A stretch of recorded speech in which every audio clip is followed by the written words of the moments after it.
હેઠામાં એક કંટ્રોલર ને એક વેળો મેળવે તો અહીંયા જે નાનું છે મસ્ત મજાનું જરૂર કંટ્રોલમાં આપણે દવા છાંટી હતી થોડું રિઝલ્ટ મળ્યું, બહુ રિઝલ્ટ નથી મળ્યું. અને મમ્મી જો આમ નિરણ વાટે. હેલો યુટ્યુબ ફેમિલી, જય માતાજી. કેમ છો બધા? મજામાં ને મજામાં જ. સ્વાગત છે તમારું ફરી આપણા એક નવા બ્લોગની. તો ફેમિલી જો અત્યારે થઈ ગયા મસ્ત મજાનું ગુડ મોર્નિંગ ને હલકી બારીશ આવે, થોડો વરસાદ આવે, વાદળા તો જે આજ મોસમ આખો ખરાબ છે, આવી જાય ને એટલે રેડી. પ્લાન હતો ખેતર જવાનો, પણ જો એ વરસાદ આવશે તો કેન્સલ થઈ જાય. બાકી તો આડી હવે જવાનું છે ખેતર. આવેશ તો કરીએ અત્યારે સાટા ધીમે પણ જોઈએ કે આવેશ કે રહી જાય છે. તો અત્યારે તો વરસાદ રહી ગયો છે ને અમે જો સાહેબ ખેતર છત્રી બત્રીને લઈને બધી સુવિધા કરી. રસ્તામાં એટલો ગારો થઈ જાય ને હલાતું નથી, પગમાં જો ગારો હવે સોટી જાય, હલાતું નથી. આમાં ગાડી લાવવાનો પેલા પ્લાન હતો, પાછો કેન્સલ કરી નાખ્યો. સારું થયું ગાડી લાવે, બાકી આમાં કઈ હાલત નહીં. હવે ખેતર તો નિરણ ખાલી લેવા જવાનું છે, પેલા નેદવા જવાનું હતું, અત્યારે તો નેદાય એવું કાંઈ છે નહીં. જો મોસમ તો આજે આમ ખબર તો છે જ, આવી જાય ને તો હવે સારું. તો અત્યારે જો હું આવી ગયું છું મારા નાના કટકામાં આટો મારવા. તમને ખબર હશે કે વ્લોગમાં જોયું એટલે આપણે અડદ વાયા હતા, તો એ જો એ ત્યારે ઉગી જાય.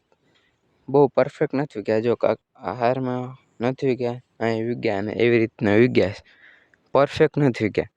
પછી આ આખી કોરી છે આ બધું, ને પાછું અહીંયા વીગ્યું એવું છે. તો અડદ હેરખા કાંઈ વીગ્યા છે નહીં. ઓણનું વરસ આખું બેકાર થવાનું લાગે એવું લાગે. જો અત્યારે હવાના પણ આવી ગયો તો મસ્ત મજાનો વરસાદ, એટલે જો અહીંયા પાંદડા પાણી આવી ગયું. મોસમની તો વાત કરું તો તમને ખબર જ છે કે જો અત્યારે આજને બહુ આગાહી છે. મમ્મી સામે આટો મારે, આપણે હેઠામાં જોવાનું છે કંટ્રોલા છે કે નહીં. એકવાર આવ્યો છે ત્યારે કંટ્રોલા તો હતા, પણ અત્યારે હોય કે ન હોય કંઈ ખબર છે નહીં. ચાલો આટો માર લે, હોય તો લેતા જઈએ, એટલે એક ટાણાનું શાક થઈ જાય. કુસો એ બહુ આમાં વધી ગયો, એટલે આમાં હવે નેદવું પડશે એવું મને લાગે છે. નેદવા વગેરે તો હાલ છે નહીં. આજ તો નેદવાનો પ્લાન હતો, થોડુંક બહારગામ જવાનું છે એટલે નેદવાનું કેન્સલ રાખું. નિરણ લઈને નાડી ઘરે ભાગવાનું છે. પછી ક્યારેક ટાઈમ રહેશે ત્યારે પાછા આવશું એટલે નેદી જાઉં. સામે પાછું થોડું ઉઘાડું થઈ ગયું. આ બધીમાં વાદળ છે યાર. ખેતર છે ને ચોમાસાનું લીલું થઈ જાય ને એટલે મસ્ત મજાનું લોકેશન થઈ જાય. અહીંયા રહેવાની જ મજા આવે એવું લોકેશન છે અહીં, જોરદાર. એટલે કાંઈ ફેમિલી તો જો આપણે હેઠામાં એક કંટ્રોલર ને એક વેળો મેળવે તો અહીંયા જે નાનું છે મસ્ત મજાનું જરૂર કંટ્રોલું છે. એક જ લાગે આમાં વીણી ગયેલા છે ને એકવાર, એટલે અત્યારે કાંઈ બહુ દેખાતા છે નહીં. ગાડી ગોતું હોય તો લગભગ હશે તો ખરી. જો અહીંયા એક છે પાછું નાનું એવું. જો હજી ઉગે, હજી તો ઉગતા આવે, હજી તો વાર લાગશે. તો આપણે ગોતી લઈએ, હોય તો લેતા જાય. નહીં આમાં મળતા તો નથી. હવે હાલો પાછું હેઠામાં તપાસ કરી હવે. કાંઈ દેખાતું તો નથી અત્યારે, જોઈએ લગભગ મળી તો જાય.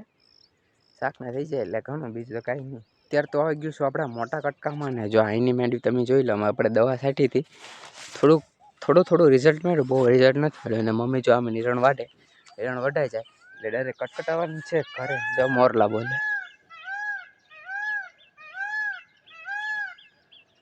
આવે ને મસ્ત મજાનો અવાજ. તો આપણે તો હવે આમાં અડદ વાયા હતા, પણ આમાં હારુંમાં નહીં, આમાં ખાલી આ લાઈન. તો આમાંય મસ્ત મજાનો તો ઉગી જાય. આમાંય કાકાક બાકી છે. આમાંય હુકો જ જો તમે જોઈએ હકો. તમને મેં પહેલાં વિડીયોમાં બતાવ્યું હતું કે હુકો કેટલો છે એમ. અત્યારે જો યાર અહીંનું વાતાવરણ અત્યારનું છે ને બહુ મસ્ત હો ભાઈ, એક નંબર. એટલે એક નંબર, આમ મજા જ આવ્યા કરે અહીંયા રખડવા. મિત્રો તમે છે ને થોડોક આનું સિનેમેટિક શોટ એન્જોય કરો.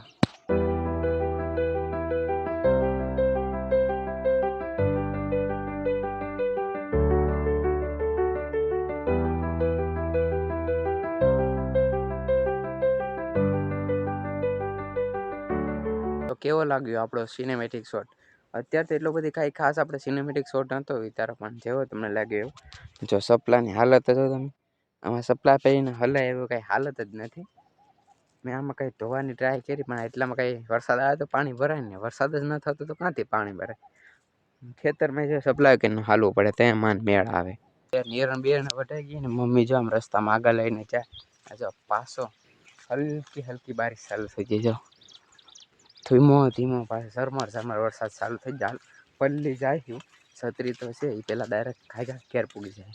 ફેમિલી તો જો અત્યારે હું બધા મિત્રો જો મારા ધાબા ઉપર ટલ્લા મારવા આવી ગયા ને અત્યારે જો બધા મોબાઈલમાં મથે જાય યુટ્યુબ ચેનલ એટલે ફેસબુક ચેનલ બનાવે છે ને હું વિડીયો અપલોડ કરતો હતો. તો આજના બ્લોગમાં એટલું બધું કંઈ ખાસ હતું નહીં. નાનો બ્લોગ બનાવ્યો હતો વાડીનો. તો આ બ્લોગ કેવો લાગ્યો એ કમેન્ટમાં જણાવવાનું ભૂલતા નહીં. બસ આજનો બ્લોગ અહીંયા સુધી તો આશા છે તમને ગમ્યો હશે. ગમ્યો હોય તો યાર લાઈક કમેન્ટ શેર સબસ્ક્રાઈબ કરવાનું ભૂલતા નહીં. મળીએ તમને ફરી એક નવા બ્લોગ સાથે. આ બધાને જય માતાજી, બાય બાય.